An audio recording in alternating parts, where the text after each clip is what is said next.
प्यारे बच्चों, जैसा कि कल की सामाजिक विषय की परिचर्चा में फ्रांसीसी क्रांति की राजनीतिक कारणों का उल्लेख किया गया था और फ्रांसीसी क्रांति की राजनीतिक कारण के उपरांत फ्रांसीसी क्रांति के लिए उत्तरदायी कारक सामाजिक कारक की या सामाजिक कारण भी कम नहीं रहा है। फ्रांस की क्रांति के समय वहां पर जो सामाजिक व्यवस्थाएं थी अनेक वर्गों में विभाजित थी, जैसे कि विभिन्न वर्ग, पादरी वर्ग, सामंत वर्ग, कई तरह के सामंत, सुविधा विहीन वर्ग, किसान, मध्यम वर्ग अर्थात इनको कहा जाता है युवा वर्ग, दस्तकार एवं मजदूर। कहने का तात्पर्य हुआ कि फ्रांसीसी क्रांति के समय या फ्रांस की जो सामाजिक व्यवस्था थी यह कई वर्णों में, कई वर्गों में श्रेणीबद्ध थी और इनका जो श्रेणीबद्ध होने के कारण इनके कौन कौन से अधिकार थे, कौन वर्ग विशेषाधिकार से युक्त था, कौन वर्ग अधिकारों से वंचित था, आदि का उल्लेख जो है आज सामाजिक विज्ञान की फ्रांसीसी क्रांति की सामाजिक कारण में किया जाएगा। जैसा कि पहला वर्ग है आपका विभिन्न वर्ग। विभिन्न वर्ग में फ्रांसीसी समाज क्रांति के पूर्व सामंती व्यवस्था पर आधारित था। एक वर्ग सुविधा प्राप्त वर्ग था तो दूसरा वर्ग सुविधा विहीन वर्ग था। सुविधा प्राप्त वर्ग भी जो सुविधा प्राप्त वर्ग था वह भी दो वर्गों में बटा हुआ था। सुविधा प्राप्त वर्ग भी दो वर्गों में बटा हुआ था।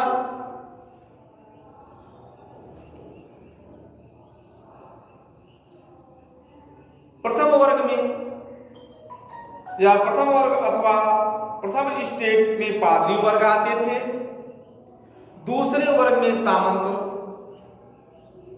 वर्ग था, सामंती वर्ग था। फिर एक बात स्मरण करें, विभिन्न वर्ग फ्रांसीसी समाज क्रांति के पूर्व सामंती व्यवस्था पर आधारित था। इस वर्ग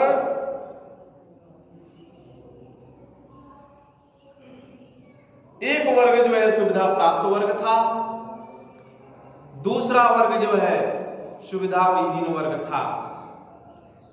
प्रथम वर्ग स्टेट में पादरी वर्ग के लोग आते थे, जबकि दूसरे वर्ग में सामंत लोग आते थे। पहले वर्ग में लगभग 1,30,000 पादरी थे। जो पहला वर्ग था उसमें लगभग 1,30,000 पादरी थे, जबकि दूसरे वर्ग में 80,000 परिवार या 4 लाख व्यक्ति थे। फ्रांस की कुल भूमि का कुल भूमि का 40% भाग फ्रांस की कुल भूमि का 40% भाग इन दोनों वर्गों के पास था। इन दोनों वर्गों के पास था। एक बार और देखें और समझें इसे। फ्रांसीसी क्रांति के सामाजिक कारण में पहला कारण है विभिन्न वर्ग, अर्थात फ्रांस के जो सामाजिक व्यवस्था थी उसमें विभिन्न वर्ग के लोग थे। मुख्यतः दो वर्ग था, एक सुविधा प्राप्त वर्ग और दूसरा सुविधा विहीन वर्ग। सुविधा प्राप्त वर्ग के अंतर्गत पादरी वर्ग आते थे और सुविधा विहीन वर्ग के लोग में सामंत लोग आते थे। पहले वर्ग में लगभग 30,000 पादरी थे। दूसरे वर्ग में लगभग 80,000 परिवार या 4 लाख व्यक्ति थे। ये जो है दो वर्ग फ्रांस में विद्यमान थी।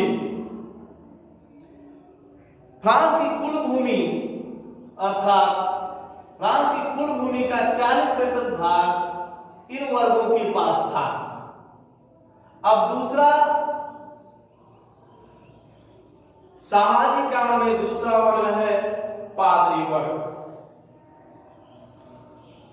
फ्रांसीसी पुरातन व्यवस्था में पादरी प्रथम स्टेट, जैसा कि बताया गया था, प्रथम स्टेट का व्यक्ति जो है पादरी था। पादरी के सदस्य जो रोमन कैथोलिक चर्च के अधिकारी थे। इनके अपने स्वतंत्र संगठन, कानून, न्यायालय, कारारोपण के अधिकार थे। देश की जमीन का 5वां भाग चर्च के पास था। जो देश की अधिकांश जमीन हुआ करती थी उसका 5वां भाग चर्च के पास था और वह आम जनता से टाइथ वसूलता था। टाइथ एक प्रकार का कर था। इसकी आमदनी असीमित थी। पादरियों की आमदनी बढ़ गई थी, इसलिए वे विलास में डूब गए। जो दूसरा वर्ग है पादरी वर्ग, इनके पास विशेषाधिकार था। संगठन, कानून, न्यायालय, कारारोपण के सारे अधिकार इनके पास सुरक्षित थे। देश की जमीन का 5वां भाग चर्च के पास हुआ करता था। यह वर्ग आम जनता से टाइथ अर्थात टाइथ एक प्रकार का कर है उसको वसूलते थे, जिसके कारण पादरियों की आमदनी बढ़ गई थी। आमदनी बढ़ने के कारण वे भोग विलास में डूब गए। धार्मिक तथा सामाजिक कार्यों से उन्होंने अपना मुख मोड़ लिया था। पादरी वर्ग भी 2 भागों में विभाजित था। पादरी वर्ग भी 2 भागों में विभाजित था। उच्च पादरी और दूसरा था निम्न पादरी। उच्च पादरी जो थे वह वर्साय में रहते थे। निम्न पादरियों द्वारा एकत्रित आय, कहने का तात्पर्य जो पादरी थे वह 2 वर्गों में विभाजित थे, उच्च पादरी और निम्न पादरी। उच्च पादरी के पास धन की अधिकता थी। धन की अधिकता के कारण उनका जीवन विलासी हो गया था। निम्न पादरी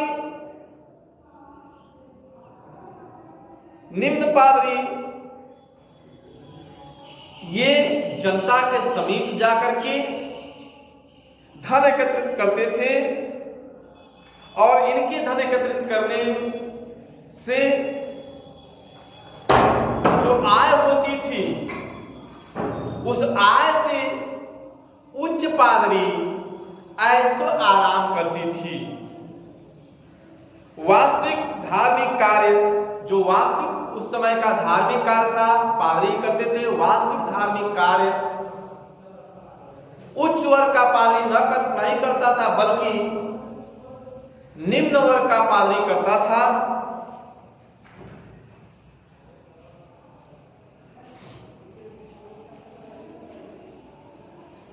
निम्न पादरी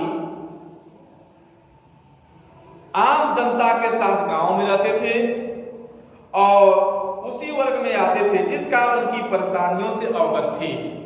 जो निम्न पादरी थे जनता के समीप रहते थे और गांव में रहते थे, इसलिए गांव की जनता की परेशानियों से वो अवगत थे और उनके प्रति सहानुभूति का भाव रखते थे तथा सहानुभूति दर्शाते थे। इसी कारण क्रांति के समय जब फ्रांस में क्रांति हुई तो निम्न पादरी भी जनता की ओर थी। अब आपको जो है फ्रांसीसी क्रांति की सामाजिक कारण का दूसरा वर्ग समझ में आ गया होगा। नहीं समझ में आया होगा तो एक बार साथ संक्षेप में और बोल देता हूं कि पादरी वर्ग एक ऐसा वर्ग था जिसको विशेषाधिकार प्राप्त था और पादरी वर्ग में भी दो वर्ग थे। पहला वर्ग जो है उच्च वर्ग कहलाता था और दूसरा वर्ग जो है निम्न वर्ग कहलाता था। जनता से अधिकांश कर लेने के कारण, अधिकांश धन प्राप्त करने के कारण इनके आमदनी की कोई सीमा नहीं थी। इस आमदनी की सीमा नहीं थी और धन की अधिकता के कारण उनका जीवन विलासित हो गया था, जबकि धार्मिक कार्यों या अनुष्ठानों में इनका विशेष रुचि नहीं था।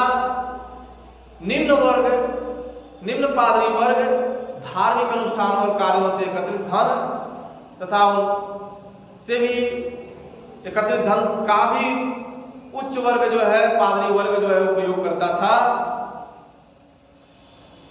जो निम्न पादरी वर्ग था वह जनता के बीच रहता था, जनता के साथ रहता था, गांव में रहता था, जिसके कारण जनता की दुख दर्द में उनकी सहानुभूति होती थी।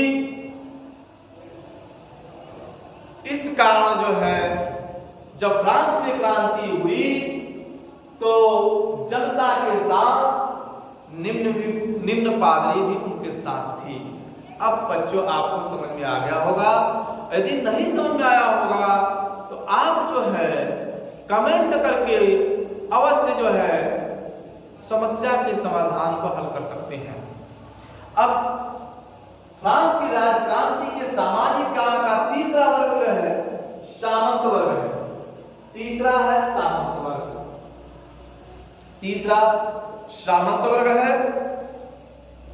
सामंत या इसको एक नाम से और जाते हैं सामंत वर्ग या अभिजात वर्ग। सामंत वर्ग या अभिजात वर्ग।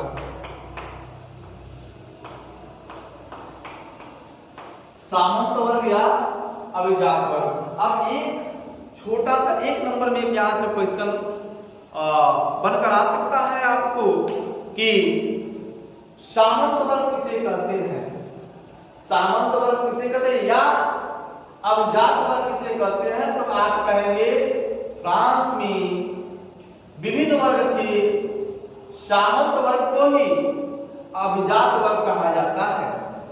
अब आगे देखिए सामंत वर्ग। तीसरा है सामंत वर्ग। सामंत वर्ग देखिए, सामंत वर्ग या अभिजात वर्ग को द्वितीय स्टेट कहते हैं। द्वितीय स्टेट, इनको जो है द्वितीय स्टेट भी कहते हैं। अब देखें,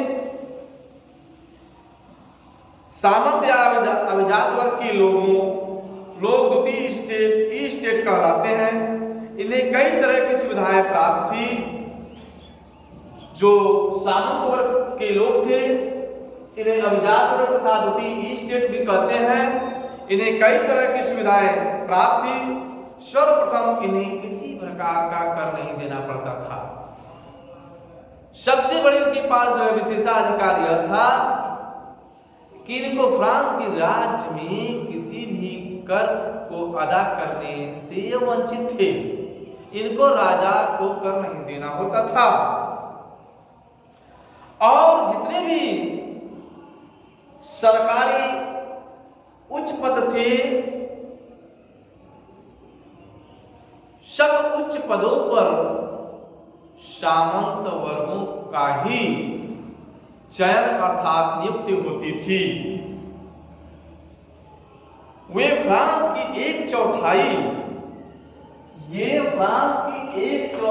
पर इनका आधिपत्य होता था।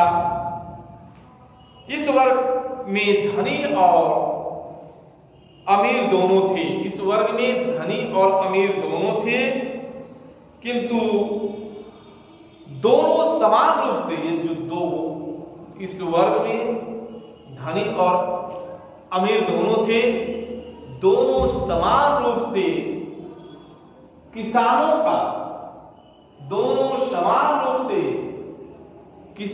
का शोषण करते थे। किसानों से वे तरह तरह के सामंती कर, अन्य देय बेगारी लेते थे। कुलीनों के जो पालतू पशु थे वे किसानों के खेतों में जाकर के उनके फसल को नष्ट कर देते थे, लेकिन किसान को इतना अधिकार प्राप्त नहीं था कि उनकी जो है पास शिकायत करें। साथ ही साथ जंगली जानवर को भी किसान अपने खेतों से खदेड़ने का उनको अधिकार नहीं था, क्योंकि जब सामंती वर्ग के लोग या सामंत वर्ग के व्यक्ति जब शिकार करते थे तो उन्हीं जानवरों का वो शिकार करते थे। आर्थिक लाभ के लिए सामंत अपने जागीरों में आटा पीसने की चक्की, शराब बनाने की भट्टी और तंदूर सेकने की भट्टी बनाए हुए थे, जिनका उपयोग स्थानीय लोग करते थे और करने के उपरांत उनको पैसा देना होता था। साथ ही साथ वहां के किसान यदि अपने भूमि का क्रय भी करते थे तो भूमि के क्रय के बदले में सामंतों को कुछ कर अर्थात दंड देना पड़ता था। अब आपका 3 वर्ग हो गया, विभिन्न वर्ग, पादरी वर्ग, सामंत वर्ग। यदि इन तीनों वर्गों में आपको किसी प्रकार की समस्या या परेशानी हो तो आप अवश्य कमेंट करके पूछ सकते हैं। अब चौथा वर्ग है कई तरह के सामंत। इसमें जो है कई तरह के सामंत, चौथा वर्ग है कई तरह के सामंत। सामंत वर्ग भी कई वर्गों में बटा हुआ था। सामंत वर्ग भी कई, जिनमें कुछ सेना के उच्च अधिकारी थे, कुछ सेना के जो है उच्च अधिकारी थे, कुछ न्याय के क्षेत्र में आगे बढ़े हुए थे। सामंतों का एक निम्न वर्ग भी था जो वास्तव में आम जनता के साथ रहता था। कई तरह के सामंत में आप देखेंगे कि कई तरह के सामंती व्यवस्था में इसमें कई वर्ग के लोग थे, जैसा कि कुछ प्रशासनिक उच्चाधिकारी पादी थे, कुछ न्याय के क्षेत्र में आगे बढ़े हुए थे, कुछ ऐसे भी पादी थे जो किसानों के साथ रहते थे, जिनको निम्न सामंत भी कहा जाता था। वास्तव में आम जनता के साथ रहता था, जिसकी आर्थिक स्थिति आम जनता से बहुत अच्छी नहीं थी। इनकी स्थिति जो है आम जनता से बहुत अच्छी नहीं थी। 14वां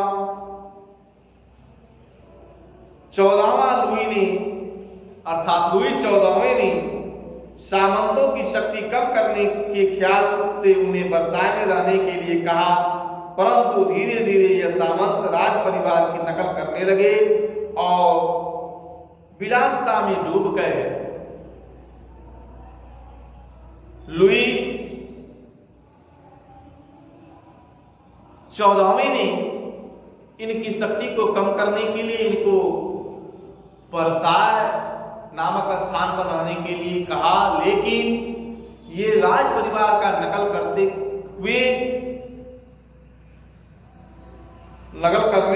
करने लगे। साथ ही साथ ये विलासिता में डूब गए और उन्होंने सामंती दायित्वों को भी निभाना छोड़ दिया। इसलिए बड़े सामंतों का आम जनता से संपर्क टूट गया और क्रांति के समय में आम जनता के कोपा भाजन हुए, अर्थात उनको जो है जनता के विरुद्ध विरोध का सामना करना पड़ा। निम्न वर्ग के सामंतों की स्थिति किसानों से बहुत अच्छी नहीं थी। निम्न वर्ग के सामंतों की स्थिति किसानों से बहुत अच्छी नहीं थी, अर्थात कहने का तात्पर्य हुआ, इसको सार संक्षेप में देखें, कई तरह के सामंत अर्थात इस वर्ग में कई तरह के सामंत आते थे और कुछ विशेष उच्चाधिकारी थे, कोई शिक्षाधिकारी था। साथ ही साथ एक वर्ग ऐसा भी था जो जनता के समीप रहने वाला वर्ग था और जो जनता के सुख दुख में सहभागी होता था। लेकिन ये दोनों जो उच्चाधिकारी वर्ग के लोग थे, इनके अधिकार को कम करने के लिए राजा वर्साय में रहने के लिए कहा, लेकिन राज परिवार की शान शौकत को देखकर ये भी अपना नकल किए, जिसके कारण जो है इनका जीवन विलासित हो गया और फ्रांस की क्रांति के समय जनमानस जनता का जो है ये जो है कोपा भाजन हुए, अर्थात जनता की क्रुद्ध विरोध का इनको सामना करना पड़ा। अब आ जाइए सुविधा विहीन वर्ग अर्थात किसान। जैसा कि हम सभी जानते हैं, इतिहास साक्षी है कि किसानों को उनके श्रम के सापेक्ष सुविधाएं नहीं प्राप्त होती थी, न तो उनको किसी प्रकार का विशेषाधिकार था, न तो कोई अधिकार था, न सामाजिक अधिकार था, न धार्मिक अधिकार था, न तो जो है विचार प्रकट करने का अधिकार था। केवल इनको इतना ही अधिकार था, श्रम करें अपना पेट भरें। और इनकी समाज में स्थिति जो थी काफी गंभीर तथा दयनीय थी। तो पांचवा वर्ग है सुविधाहीन। जैसे कि नाम से लग रहा है कि सुविधाहीन को किसी प्रकार की सुविधा से वंचित किया गया था, वह वर्ग था किसान। अब आप सुविधा विहीन वर्ग किसे कहते हैं, तो आपका आंसर होगा सुविधा विहीन वर्ग किसान या कृषक को कहते हैं। तो सुविधा विहीन वर्ग पांचवा वर्ग है सुविधा विहीन वर्ग अर्थात किसान वर्ग। सुविधा विहीन वर्ग को तृतीय सुविधा विहीन वर्ग को तृतीय ई स्टेट तृतीय स्टेट कहते हैं। अब आपको एक क्वेश्चन यहां से भी बनकर आ सकता है बच्चों कि तृतीय स्टेट किस वर्ग को कहा जाता है, या तृतीय स्टेट में किसको शामिल किया गया है। तो आपका सुविधा विहीन वर्ग अर्थात किसान वर्ग। सुविधा विहीन वर्ग को तृतीय स्टेट कहा जाता था, जिसमें किसान, बुजुर्गा और दस्तकार आते थे। फ्रांस का कृषक का सामान्य परिस्थितियों या सामान्य जनमानस में इनको कोई विशेष अधिकार नहीं था। इनकी स्थिति जो है इनकी स्थिति बहुत ही दयनीय थी। देश की अधिकांश भूमि सामंतों के पास थी, उस पर कृषक काम करने के लिए मजबूर थे। चूंकि सामंतों की पूरी जरूरतें पूरी हो जाती थी, इसलिए पैदावार उन्हें विशेष रुचि नहीं थी। कृषकों को आमदनी का अधिकांश कर टैक्स सामंतों को देना पड़ता था। इनको अनेक प्रकार के कर देने पड़ते, धर्म कर देना पड़ता था, नमक कर देना पड़ता था और अन्न कर देना पड़ता था। अब आखिरी है आपका नहीं सॉरी छठा वर्ग है मध्यम वर्ग अर्थात बुजुर्गा वर्ग। फ्रांसीसी समाज का बुजुर्गा वर्ग सर्वाधिक प्रबुद्ध था, जिसमें यह वर्ग एक ऐसा वर्ग था बुजुर्गा वर्ग जिसमें पढ़े लिखे लोग आते थे, जिसमें वकील, डॉक्टर, इंजीनियर आदि जो है इसमें सम्मिलित थे। लेखक, प्राध्यापक ये काफी शिक्षित और आर्थिक रूप से संपन्न थे, फिर भी समाज में इनकी स्थिति अच्छी नहीं थी। और सातवां और आखिरी दस्तकार एवं मजदूर वर्ग। फ्रांस में दस्तकारों एवं मजदूरों की स्थिति बहुत ही दयनीय थी। फ्रांस में दस्तकारों एवं मजदूरों की स्थिति बहुत ही दयनीय थी। फ्रांस में अभी उद्योग की स्थापना बाल्यावस्था में थी। इसी बीच 1786 ईस्वी में इंग्लैंड से फ्रांस की ईडेन की संधि हुई, जिससे और ब्रिटिश सामान को फ्रांस में आने की इजाजत मिल गई थी। परिणामतः फ्रांसीसी सामान बिकना बंद हो गया और मजदूर बेकार होने लगे। अकाल और पाले के कारण देहाती मजदूरों की स्थिति दयनीय हो गई और रोजी रोटी की खोज में वो शहर की ओर आने लगे। फ्रांस क्रांति के समय यही बेकार लोगों की भीड़ में परिवर्तित हो गए और लूटपाट किया करते थे, क्योंकि उनके पास जीविका का कोई साधन नहीं था। दस्तकारों और मजदूरों ने क्रांति के दौरान महत्वपूर्ण भूमिका निभाई। यह आपकी जो है फ्रांस की राज्य क्रांति के सामाजिक समाप्त हो गया। और जो भी आपको समस्या होगी आप जो है कमेंट करके पूछ सकते हैं, और आगे जो इसके कारण है अगले कक्षा में या अगले दिन जो है आपको बताया जाएगा। कितना